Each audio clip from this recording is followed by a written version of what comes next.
अरे कमली, विवाह की सारी तैयारियां हो गई। गणेश पूजन, माता पूजन और मंडप। तुम्हारा चचेरा भाई दिखाई नहीं दे रहा, आया भी है या नहीं?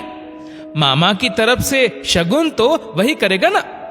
कमली की बेटी की शादी में आई कमली की जेठानी चंपा बोली, जी दीदी, लगभग सब तैयारी हो गई है, मेरा भाई भी बस आता ही होगा। कमली ने बोल तो दिया, पर मन ही मन सोच रही थी कि मेरा सगा भाई तो कोई है नहीं और माँ पिताजी भी स्वर्ग सिधार गए हैं। थोड़ी सी जमीन को लेकर काफी समय से पिताजी और चाचा जी के बीच विवाद चल रहा था। विवाद तो सुलझा नहीं, पिताजी चल बसे। अब चाचा जी ना खुद आएंगे और ना ही चचेरे भाई को भेजेंगे। अब कौन करेगा मेरी बच्ची जयंती का शगुन?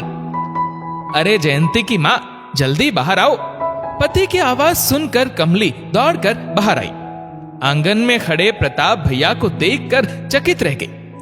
अरे कमली दीदी, तुमने तो मुझे संकोच के कारण शादी में बुलाया नहीं, लेकिन मैं तुम्हारी बेटी का मामा हूं।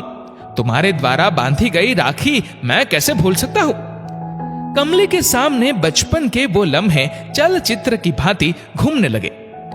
कैसे वो अपनी माँ के साथ प्रताप भैया के घर काम करने आती थी। कमली का कोई भाई नहीं था और प्रताप की कोई बहन नहीं थी, पर चचेरी ममेरी बहनें उसे राखी बेचती थी। पहले वह राखी दादी या माँ बांध देती थी प्रताप की कलाई पर। फिर कमली के आने के बाद कमली ही राखी बांधने लगी। देखो बेटा, तुम्हारी सारी बहनों की राखी आ गई है, देखो कितनी खूबसूरत है। पापा से कहकर सबको राखी का शगुन मनी ऑर्डर करा देंगे।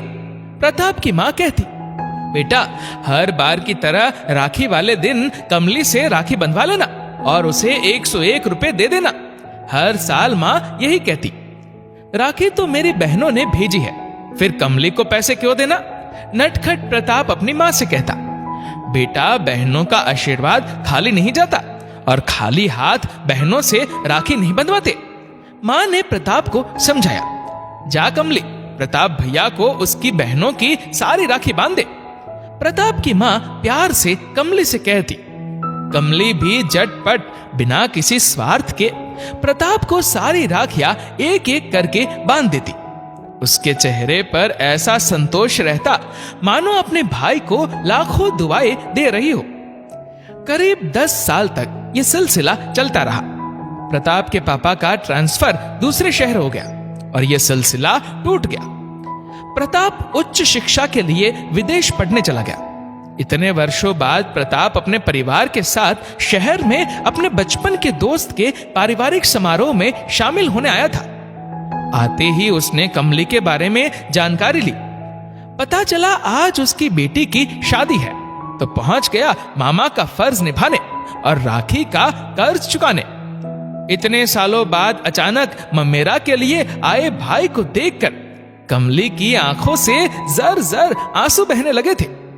प्रताप ने शगुन में देने के लिए कूलर, छोटा फ्रिज, वॉशिंग मशीन सब ऑर्डर कर लिया था, ताकि कमली की बेटी को ससुराल में कोई तकलीफ ना हो। एक एक करके सब सामान आने लगा था। प्रताप सबको कपड़े भेंट करने का शगुन कर रहे थे और महिलाएं ढोलक पर भात गा रही थी। बहना चल मंडप के बीच अनोखा भात भराऊंगा।